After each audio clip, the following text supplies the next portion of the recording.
안녕하세요. 사연극장 라디오입니다. 여러분 혹시 이런 생각 해보신 적 있으신가요? 내가 가장 믿었던 사람이 세상을 떠난 뒤에야 상상도 못한 비밀을 남겼다는 걸 알게 된다면? 오늘 이야기는 평범했던 한 여자의 삶이 하루아침에 산산조각 나버린 사연입니다. 그녀의 고백을 지금부터 함께 들어보겠습니다. 안녕하세요. 제 이야기를 들어주시겠어요? 저는 평범하게 살고 있었어요. 남편과 결혼한 지 이제 겨우 2년이 조금 안 됐었는데 교통사고로 남편이 갑자기 세상을 떠나버렸어요. 그날을 지금도 생생히 기억해요. 오후 3시 47분. 휴대폰이 울렸는데 모르는 번호였어요. 처음엔 스팸 전화려니 했는데 계속 울리는 바람에 짜증나서 받았죠. 전화기 너머로 들려온 목소리는 차갑고 기계적이었어요. 119 구급대입니다. 환자 보호자이신가요? 그 순간 온 세상이 얼어붙는 것 같았어요. 손이 떨려서 전화기를 제대로 잡을 수도 없었고 심장이 미친 듯이 뛰었어요. 병원으로 달려가는 택시 안에서 저는 온몸이 떨렸어요. 설마 아닐 거야라고 계속 중얼거렸지만 가슴 깊은 곳에서는 이미 최악의 상황을 직감하고 있었거든요. 응급실 앞에 도착했을 때 의사의 침통한 표정만 봐도 모든 게 끝났다는 걸 알 수 있었어요. 남편은 퇴근길 교차로에서 음주운전 차량에 치여 그 자리에서 숨졌다고 했어요. 그 말을 듣는 순간 다리에 힘이 풀리면서 벽에 기대지 않았으면 그대로 바닥에 주저앉았을 거예요. 정말 끔찍했어요. 장례식장에서의 사흘은 지옥과도 같았어요. 조문객들이 뭐라고 위로하는지 하나도 귀에 들어오지 않았고 오직 관석에 누워있는 남편의 얼굴만 계속 보였어요. 결혼 반지를 끼고 있는 그의 손을 마지막으로 잡았을 때 이미 차갑게 식어버린 체온이 제 심장을 얼려버리더라고요. 신혼집으로 돌아온 첫날 밤, 저는 남편이 입던 셔츠를 붙잡고 미친 듯이 울었어요. 그의 향수 냄새가 아직 남아있는 옷깃에 얼굴을 묻고 울고 또 울었죠. 결혼한 지 1년 10개월, 아직 신혼의 달콤함이 채 가시지도 않았는데 이별이 찾아온 거예요. 신혼집의 모든 것이 남편을 떠올리게 했어요. 침실 옷장에 걸린 그의 정장들, 세면대 위에 놓인 면도기, 거실, 소파 한쪽에 늘 앉던 자리에 약간 꺼진 쿠션까지 하나하나가 저를 질식시키더라고요. 저는 하루하루를 버티는 것이 전부였어요. 처음 일주일은 정말 아무것도 먹을 수 없었어요. 입에 넣은 음식은 모두 모래처럼 느껴졌고 물조차 목구멍으로 넘어가지 않았어요. 친정어머니가 끓여준 미역국도 친구들이 사온 죽도 몇 숟가락 뜨다가 포기하기 일상이었죠. 밤에는 더욱 견디기 어려웠어요. 남편이 없는 침대는 너무 넓고 차갑게 느껴졌거든요. 그가 누워있던 자리에 베개를 놓고 안고 잠들려 했지만 꿈에서라도 그를 만날 수 있다는 희망은 번번이 무너졌어요. 대신 악몽만이 찾아왔어요. 사고 순간을 상상하는 끔찍한 꿈, 그가 고통스러워하는 모습을 보는 꿈들이 저를 괴롭혔어요. 장례식 이후 한 달여가 지났을 때였어요. 시부모님은 평소와 달리 연락을 자주 했어요. 처음에는 아들을 잃은 슬픔과 며느리 걱정 때문이라고 생각했죠. 시아버지는 원래 과묵한 성격이었고 시어머니는 친근하지만 선을 지키는 분이셨거든요. 그런데 어느 날 시어머니로부터 온 전화가 평상시와 달랐어요. 목소리에 긴장감이 배어 있었고 말끝을 흐리며 뭔가를 숨기는 것 같았어요. 며느리, 시간 되면 집에 한번 와보겠니? 평소라면 안부는 어떤지, 몸은 좀 어떤지 정도의 안부만 묻고 끝났는데 이번에는 직접 집에 오라고 하더라고요. 저는 왠지 모를 불안감이 엄습했어요. 가슴 한구석에서 무언가 잘못된 것을 직감하는 육감이 경고음을 울리고 있었거든요. 제가 무슨 일이 있으신가요? 라고 조심스럽게 물었지만 시어머니는 와서 이야기하자는 말만 반복하더라고요. 전화를 끊은 후에도 찜찜한 기분이 가시지 않았어요. 평생 직감이 빗나간 적이 거의 없었던 저는 이상한 예감에 휩싸였어요. 그 전화 이후 며칠 동안 저는 시댁에 대해 생각해봤어요. 결혼 전후로 시부모님과의 관계는 나쁘지 않았거든요. 특별히 치밀하지는 않았지만 서로를 존중하며 적당한 거리를 유지해왔어요. 남편도 부모님과 자주 만나는 편은 아니었어요. 명절이나 특별한 날에만 얼굴을 보았고 평소에는 한 달에 한두 번 정도 안부 전화를 하는 정도였죠. 시부모님도 젊은 부부의 생활에 간섭하지 않으려고 노력하는 모습이었어요. 그런데 남편이 세상을 떠난 후 미묘한 변화가 있었어요. 되돌아보니 시부모님의 행동에는 슬픔 외에 다른 감정이 섞여 있었던 것 같았거든요. 특히 시아버지는 장례식 내내 초조해하는 모습을 보였고, 시어머니는 저를 볼 때마다 뭔가 말하고 싶어 하는 듯 했어요. 친정어머니도 시댁에서 뭔가 이상하다고 했었어요. 보통 상을 당한 집에서는 며느리를 더욱 챙기고 위로하는 것이 일반적인데, 시부모님은 오히려 거리를 두는 것 같다고 하더라고요. 저는 그때는 그냥 슬픔 때문일 거라고 생각했는데, 지금 와서 보니 그 말이 맞았던 것 같았어요. 드디어 시댁을 찾아간 날, 저는 현관 앞에서 한참을 머뭇거렸어요. 초인종을 누르기 전부터 가슴이 두근거렸고 손바닥에는 식은땀이 났어요. 무의식 중에 남편의 결혼 반지를 만지작거리며 마음을 다잡았죠. 시어머니가 문을 열어주었을 때 그 표정에서 저는 확신했어요. 뭔가 큰 일이 있다는 것을. 시어머니의 눈은 충혈되어 있었고 입술은 바짝 말라 있었어요. 시아버지도 거실 소파에 앉아 있었지만 저와 눈을 마주치려 하지 않았어요. 거실은 정적에 둘러싸였고 벽시계의 초침 소리만이 유난히 크게 들렸어요. 시어머니가 먼저 입을 열었는데 말을 시작하려다가 멈추기를 여러 번 반복했어요. 그 모습을 보며 저의 불안감은 극에 달했어요. 심장이 터질 듯이 뛰었고 목구멍이 바짝 말랐어요. 며느리, 이 말을 어떻게 해야 할지 모르겠다. 시어머니의 목소리가 떨리고 있었어요. 남편한테서 아이가 태어났단다. 그 순간 저희 세상이 다시 한번 무너져 내렸어요. 처음에는 말의 의미를 이해할 수 없었어요. 아니, 이해하고 싶지 않았어요. 귀에서 윙윙 소리가 났고 눈앞이 아찔했어요. 시래아버지가 테이블 위에 서류를 내밀었어요. 친자 확인서였어요. 남편의 이름이 선명하게 적혀 있었고 DNA 일치율 99.9%라는 숫자가 제 눈에 박혔어요. 제가 떨리는 목소리로 언제부터 알고 계셨나요? 라고 물었을 때 시어머니가 휴지로 눈물을 닦으며 대답했어요. 한 달 전에 그 여자가 연락을 했단다. 아이가 태어났는데 우리 아들이 아버지라고. 제 머릿속은 하얗게 변했어요. 남편이 세상을 떠난 지 한 달 반. 그 기간 동안 저는 매일 그를 그리워하며 울었는데 이런 비밀이 숨어 있었다니요. 그 여자는 누구예요? 라고 물었을 때 시아버지가 한숨을 쉬며 말했어요. 대학 동기라더구나. 작년에 몇 번 만났다고 하더라. 저는 그때까지도 믿을 수 없었어요. 남편이 가끔 대학 동창회에 갈 때 언급했던 이름이었거든요. 그때는 단순한 동창 사이라고 생각했는데 말이에요. 언제부터 그런 관계였나요? 라고 물었을 때 시어머니의 답변은 더욱 충격적이었어요. 작년 가을부터라고 하더구나. 술자리에서 시작됐다고. 작년 가을이면 저와 결혼한 지 1년이 지난 시점이었어요. 그때 남편은 저에게 요즘 일이 많아서 스트레스가 심하다고 했었어요.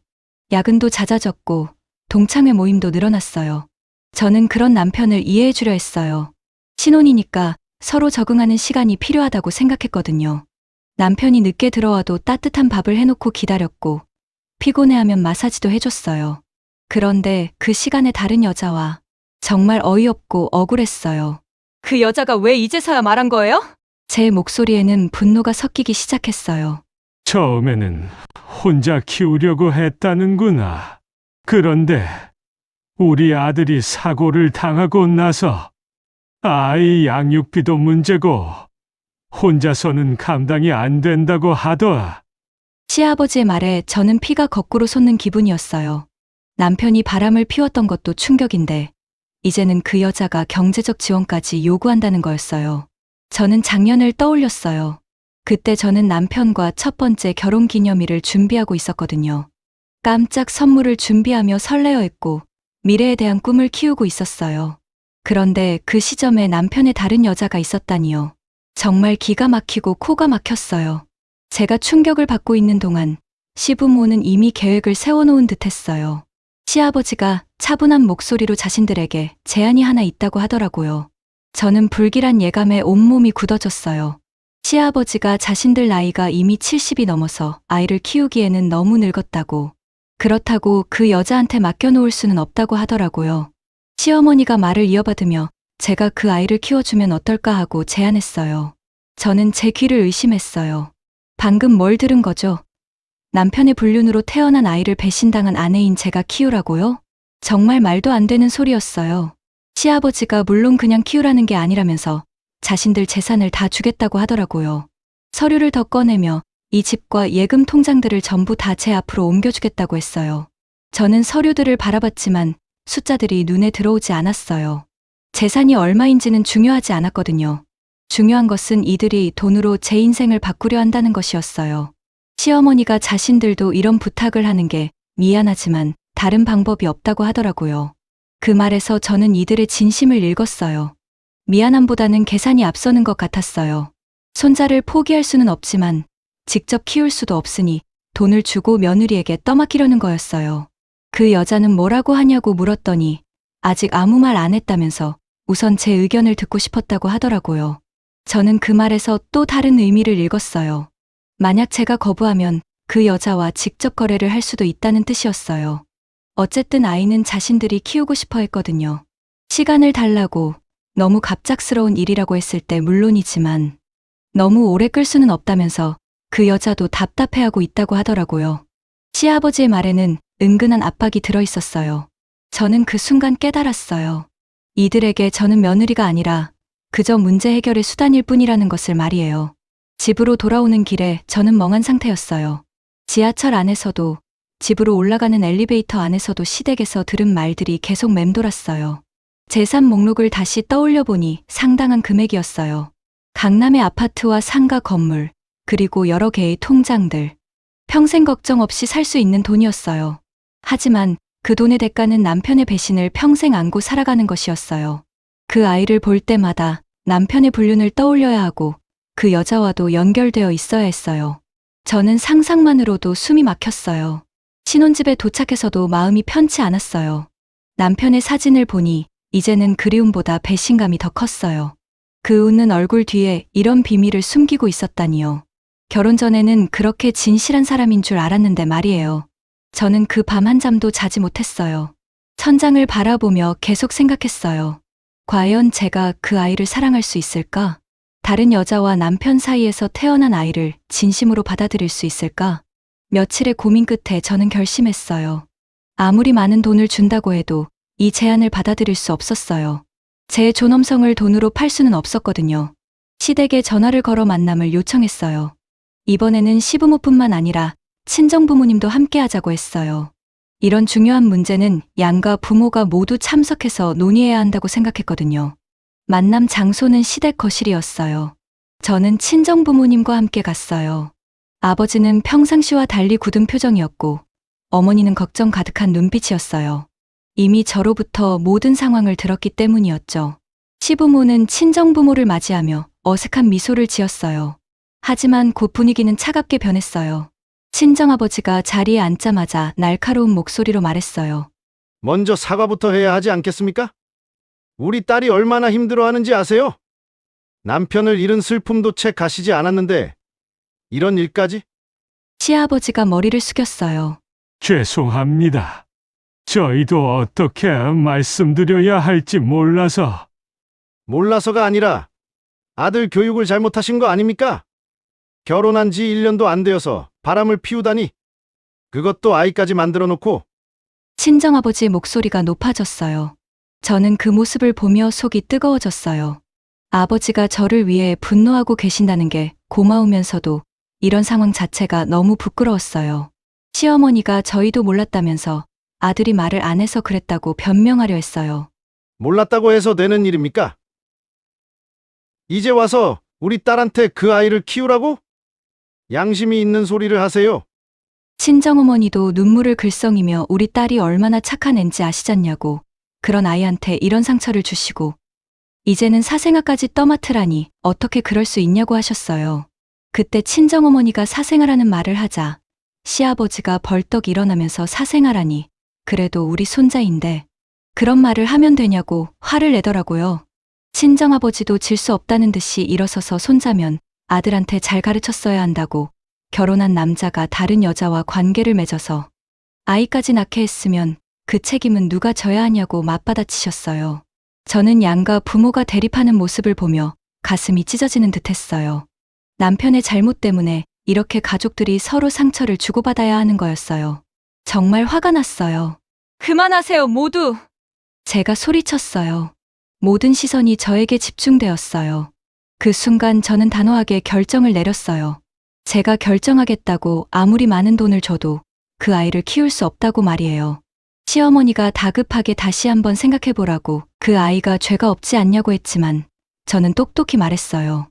아이에게는 죄가 없지만 저에게도 죄가 없다고 남편이 바람피운 것도 모르고 살았는데 이제는 그 결과까지 책임지라고 하면 저는 그냥 바보가 되는 거라고요. 제 목소리가 떨렸지만 정말 억울하고 화가 났어요. 시부모는 제 단호한 거절에 당황하는 것 같았어요. 아마 돈만 주면 해결될 줄 알았을 거예요. 시아버지가 마지막으로 그럼 그 여자와 직접 이야기해야겠다고 하더라고요. 그 말에는 위협적인 뉘앙스가 들어있었어요. 며느리가 거부하면 다른 방법을 찾겠다는 의미였어요.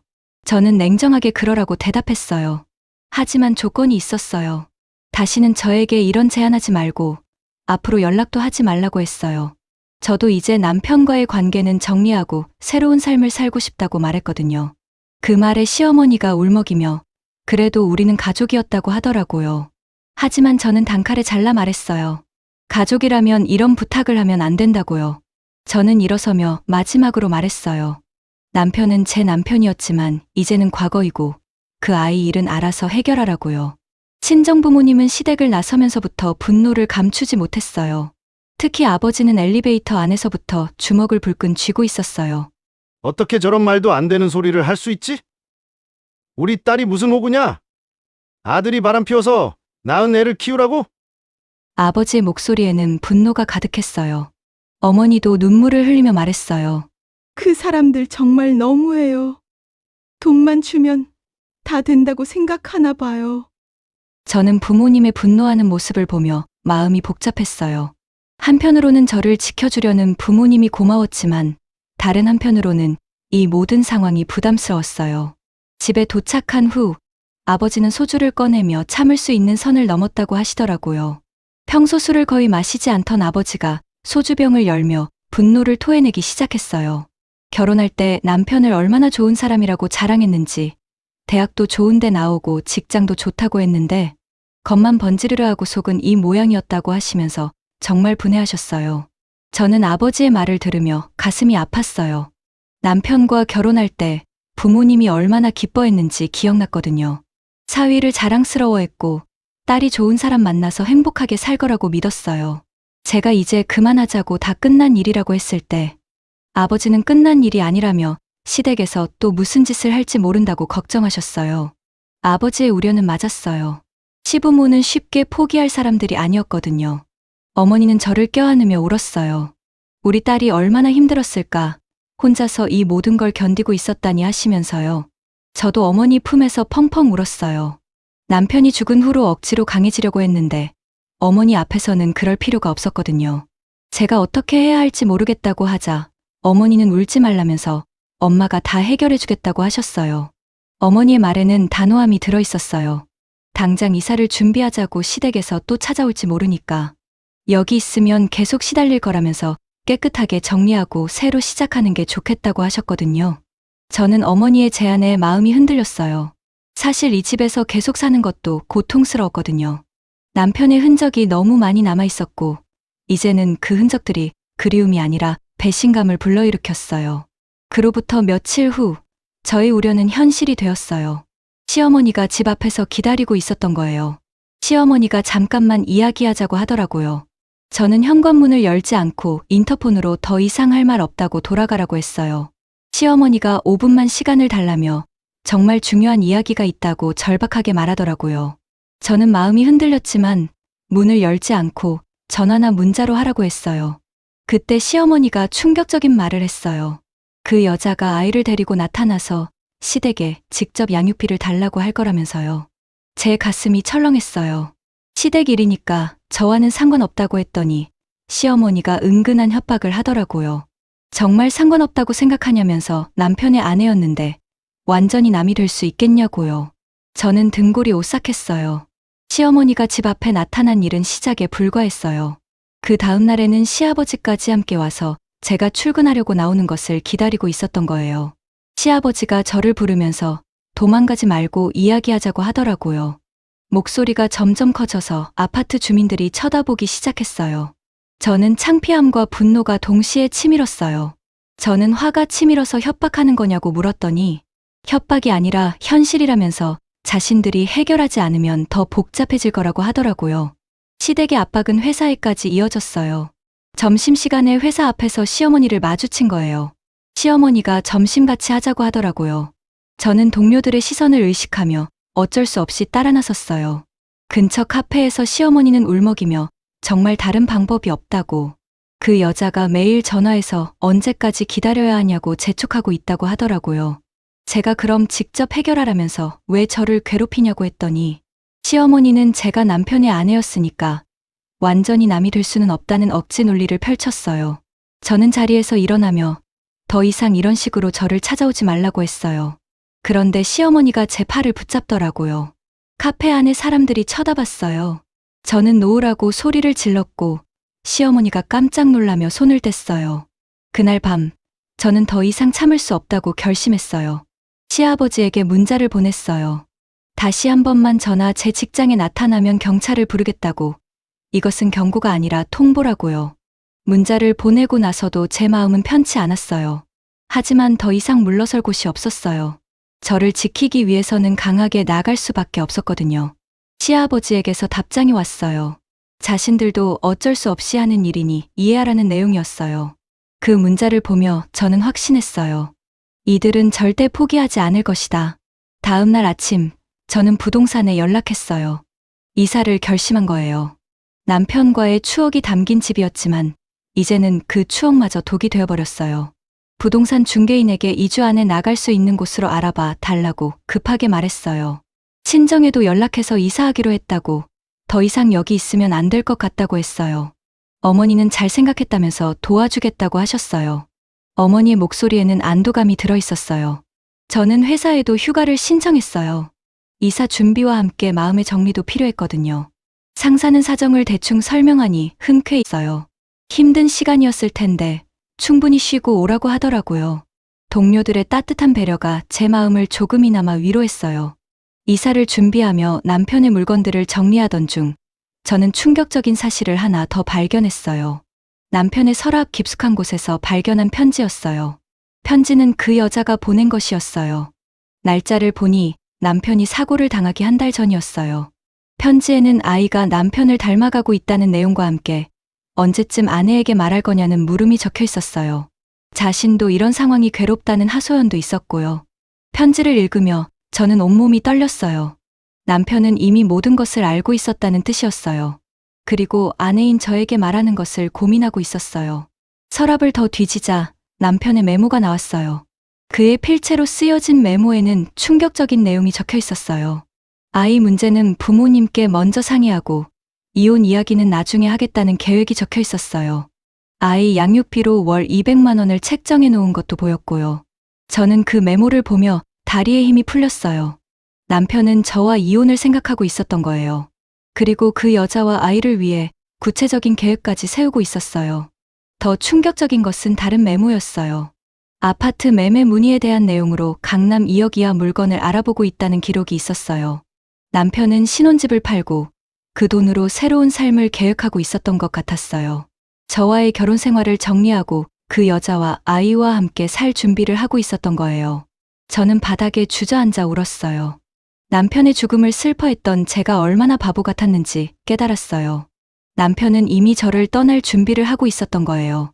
휴대폰을 확인해 보니 더 많은 증거들이 있었어요. 그 여자와의 카카오톡 대화 내용이 몇 개 남아 있었거든요. 아이가 첫걸음마 했다는 내용, 곧 정리하고 가겠다는 달달한 대화들을 보며 저는 분노보다는 허탈감이 더 컸어요. 제가 얼마나 철저하게 속고 있었는지 깨달았거든요. 친정어머니에게 전화해서 더 심한 걸 발견했다고, 남편이 저랑 이혼하려고 했었다고 말했어요. 전화기 너머로 어머니의 한숨이 들리더니 그 나쁜 새끼 죽어서 다행이라고 분노 섞인 말씀을 하시더라고요. 저는 씁쓸하게 웃었어요. 이 모든 증거를 보며 저는 한 가지를 깨달았어요.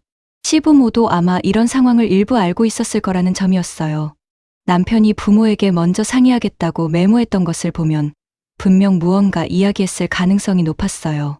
그렇다면 시댁에서 저에게 아이를 키우라고 제안한 것도 계산된 것일 수 있었어요.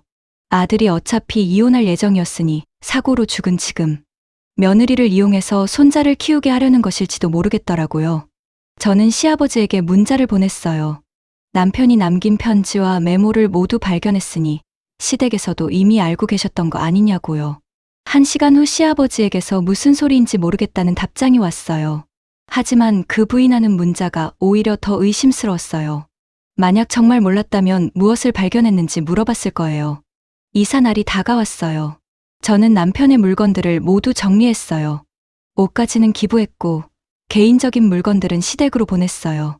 단, 발견한 편지와 메모는 사진으로 찍어 보관했어요. 새로운 집은 예전 집보다 작았지만 햇살이 잘 드는 곳이었어요. 남편과의 추억이 전혀 없는 공간에서 새로 시작하고 싶었거든요. 이사를 마친 후 저는 변호사를 찾았어요. 시댁의 계속되는 괴롭힘에 대해 법적 대응을 하기 위해서였어요. 젊은 여성 변호사가 상황을 들어보더니 스토킹에 해당할 수 있다고 하더라고요. 일단 접근금지 가처분을 신청해보고 만약 또 괴롭히면 고소할 수 있다고 하더라고요. 저는 그 말에 안도했어요. 법적인 방법으로도 저를 보호할 수 있다는 것을 알았거든요. 그리고 유산 상속도 포기하는 게 좋을 것 같다고 나중에 빚이나 다른 문제가 있을 수 있다고 조언해 주더라고요. 변호사의 조언에 따라 저는 모든 유산 상속을 포기했어요. 남편의 재산이 얼마나 되든 상관없었어요. 깨끗하게 인연을 끊고 싶었거든요.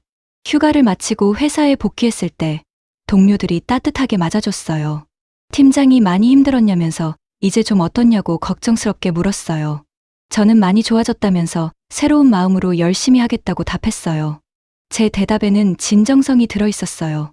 정말로 새로운 사람이 된 기분이었거든요. 업무에 집중하니 시간이 빨리 갔어요. 남편의 일을 생각할 시간도 없었고 시댁 걱정도 줄어들었어요. 일 자체가 치료가 되는 것 같았어요. 점심시간에 동료가 요즘 표정이 많이 밝아졌다면서 뭔가 달라진 것 같다고 하더라고요. 저도 그런 기분이라고 웃으며 대답했어요. 정말로 달라진 것 같았어요. 더 이상 과거에 매이지 않고 앞만 보고 살 수 있을 것 같았거든요. 새로운 일상에 적응해 가던 어느 날, 저에게 뜻밖의 전화가 걸려왔어요.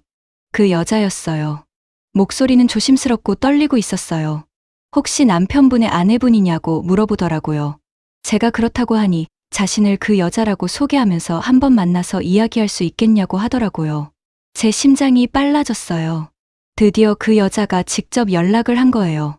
며칠 후, 저는 조심스럽게 그 여자와 만났어요. 카페에서 만난 그녀는 생각보다 평범해 보였어요. 아이를 유모차에 태우고 와서 더욱 현실감이 들었어요. 첫 마디가 이런 식으로 만나게 되어서 죄송하다는 말이었어요. 저는 그 아이를 보지 않으려고 노력했지만 자꾸 시선이 갔어요. 정말로 남편을 닮았어요. 제가 왜 저에게 연락했냐고 물었더니 시부모님이 언니에게 아이를 키워달라고 했다면서 조심스럽게 물어보더라고요. 저는 그런 이야기가 있었지만 제가 거절했다고 말했어요. 그러자 그녀가 의외로 잘하셨다고 하더라고요.